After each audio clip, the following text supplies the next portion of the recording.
This just happened. JP Morgan is trapped. The silver market just broke. And what I'm about to share with you in the next 20 minutes will explain why the Federal Reserve is being forced to step in right now. Most people watching the spot price today have no idea what just occurred in the derivatives market overnight. They don't know that one of the largest banks in the world is sitting on a short position so massive that unwinding it could send silver past $60 before the end of the month. Before we go any further, if you want to stay ahead of what's happening in the silver market, hit that subscribe button right now. This situation is developing fast, and I'll be tracking every move over the next 72 hours. Click the notification bell because when this breaks, you'll want to know immediately. And if you find this information valuable, hit the like button. It helps get this message out to more people who need to see it. The algorithms are already suppressing this content. Don't let this disappear. I'm going to walk you through exactly what happened, why it matters, and what you need to understand in the next 72 hours. Because this window is closing fast.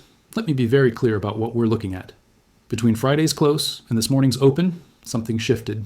The commitment of traders data that came out late last week showed JP Morgan's short position at levels we haven't seen since 2008. We're talking about hundreds of millions of ounces in paper contracts. Contracts they cannot deliver on. Now here's where it gets interesting. Quietly, behind closed doors, 3 major bullion dealers in Asia stopped taking new orders for large bar silver over the weekend. Not because of logistics, not because of shipping, because they can't source it. The physical metal is gone. At the same time, COMEX registered silver inventories dropped another 4.2 million ounces in just 5 trading days. That's the fastest drawdown we've seen this year, and nobody in the mainstream financial media is talking about it. What does this mean? It means the gap between paper silver and physical silver just became a chasm, and JP Morgan is standing on the wrong side of it. Let me explain how we got here. For years, the big banks have been able to manage the silver price through the futures market. They sell contracts, they roll them forward, they settle in cash. It's a system that works as long as nobody asks for delivery, as long as industrial users and investors are willing to accept paper promises instead of metal. But that system just broke. China has been accumulating physical silver for 18 months. Unreported? Quiet. Through state-connected entities and private dealers. We're talking about tens of millions of ounces moving east every single month. India's import numbers are up 47% year over year. Mexico, the world's largest silver producer, is keeping more metal domestic. The physical supply is being drained, and the people holding the short contracts are realizing they can't cover. Here's what JP Morgan thought would happen. They thought solar demand would plateau. They thought EV production would slow. They thought retail investors would lose interest in precious metals like they did in 2013. They were wrong on all 3. Solar installations are breaking records. Electric vehicles are requiring more silver per unit, not less. And retail demand, the stacking community, the people who buy physical and hold it, they're not selling, they're adding. So now you have a bank, one of the most powerful financial institutions in the world, holding a short position that's underwater, and not just underwater by a few percentage points. We're talking about a position that is showing losses in the hundreds of millions if silver even touches $32. And it's sitting at 29 right now. You know what happens when a position like that starts to unravel? Margin calls, forced buying, a short squeeze that makes GameStop look like a practice run. Now let me show you the numbers they don't want you to see. The COMEX has roughly 300 million ounces of silver in its vaults. That sounds like a lot until you realize that the open interest in silver futures represents over 900 million ounces of claims on that metal. 300 million ounces physical, 900 million ounces in paper claims. That's a ratio of 3 to 1. You have 3 people holding tickets for every seat in the theater, and the show is about to start. But it gets worse. Of those 300 million ounces in COMEX vaults, only about 1/3 is actually registered for delivery. The rest is sitting there, owned by someone, not available for settlement. So your real deliverable supply is closer to 100 million ounces. 100 million ounces to cover 900 million ounces of paper contracts. Do the math. Now here's where the Federal Reserve comes in. And this is what nobody saw coming. When a systemically important bank, a bank like JP Morgan, faces a potential loss event that could cascade through the derivatives market, the Fed doesn't have a choice. They have to step in. We're already seeing signs of it. Emergency liquidity facilities that were supposed to be wound down after 2023 are still active. Repo operations are running higher than they should be in a quote-unquote stable market. And there are whispers, unconfirmed but consistent whispers, that the Fed has been in meetings with the largest bullion banks over the past 10 days. What are they discussing? How to manage an orderly unwinding of short positions that are too big to fail. Let me say that again. Too big to fail. We've heard that phrase before. We heard it in 2008 with mortgage-backed securities. We're hearing it now with silver derivatives. The Fed cannot allow JP Morgan to collapse under the weight of a short squeeze, but they also can't keep suppressing the price indefinitely when physical supply is disappearing. So what do? They're going to try to engineer a controlled rise. Let the price go up slowly, give the shorts time to cover, provide liquidity behind the scenes, keep the market calm. But here's the problem. The market doesn't care what the Fed wants. When industrial users realize they can't get metal at current prices, they panic buy. When that happens, the price spikes. When the price spikes, more short positions go underwater. When more shorts are underwater, you get forced liquidations. And when you get forced liquidations in a market with no physical supply, the price goes parabolic. This is the trap. And JP Morgan is in it. Let me walk you through what happens next. And I want you to pay very close attention to the timeline here because this is moving faster than most people realize. First, in the next 72 hours, watch the COMEX inventory data. If we see another drawdown of more than 2 million ounces, that's confirmation that delivery demand is accelerating. The big players are moving metal out of the exchange and into private storage. That's what you do when you don't trust the system to deliver.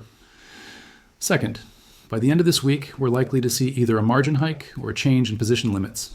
The CME group, which runs the COMEX, has one tool when things get out of control. They change the rules. They'll either increase the margin requirements to make it more expensive to hold positions, or they'll impose limits on how much any single entity can hold. Both of those moves are designed to cool the market down. Both of them historically trigger the exact opposite reaction. Third, before the end of this month, watch for emergency meetings.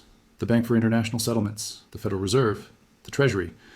When you start seeing unscheduled meetings between central banks and major financial institutions, that's when you know something is breaking behind the scenes. And fourth, if silver breaks through $33 and holds it for more than 48 hours, the algorithmic trading systems are going to kick in. High-frequency traders will flip from short to long, momentum will build, and the squeeze will be on.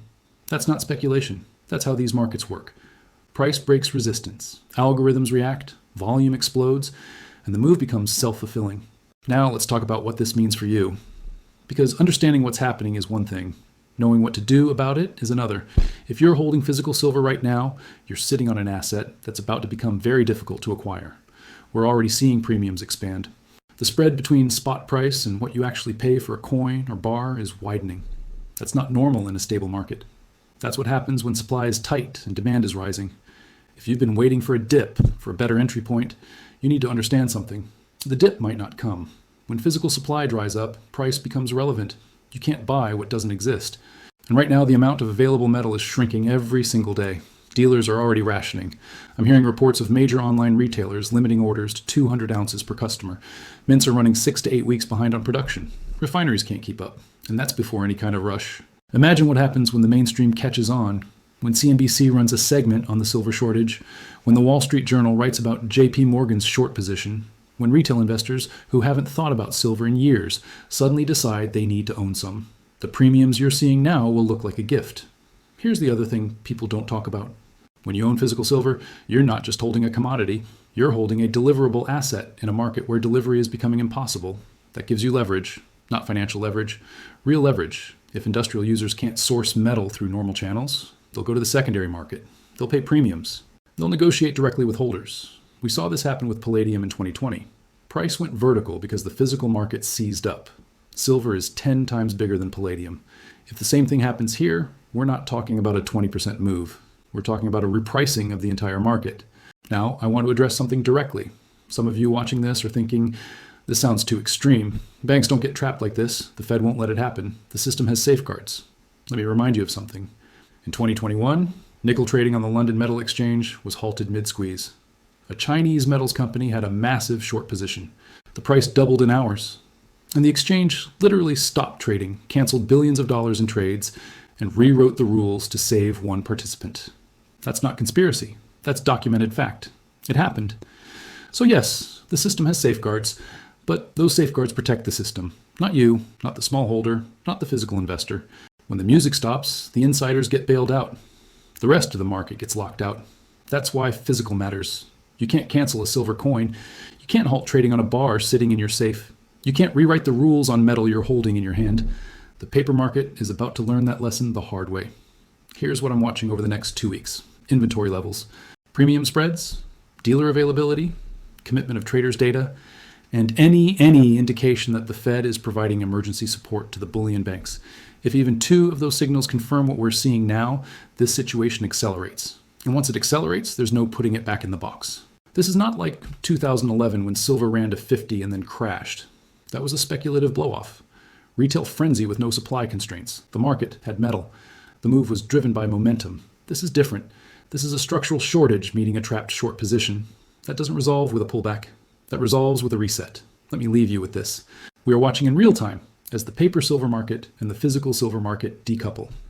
For decades, they've traded in sync. The futures price determined the physical price. That relationship is breaking. When those two markets fully separate, when spot price means nothing because no one can deliver at spot, the people holding physical will be able to name their price. Think about that. Not the price some exchange says silver is worth. The price you're willing to accept for the metal in your possession. That's where this is headed. And JP Morgan, the Fed, the bullion banks, they all know it. That's why they're scrambling. That's why we're seeing emergency measures before the emergency officially starts. You've been watching the signals. You've been tracking the data.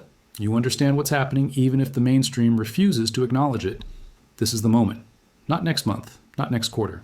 Now, once this window closes, once the shortage becomes undeniable, once the price breaks free from manipulation, the opportunity to acquire physical at anything close to these levels will be gone.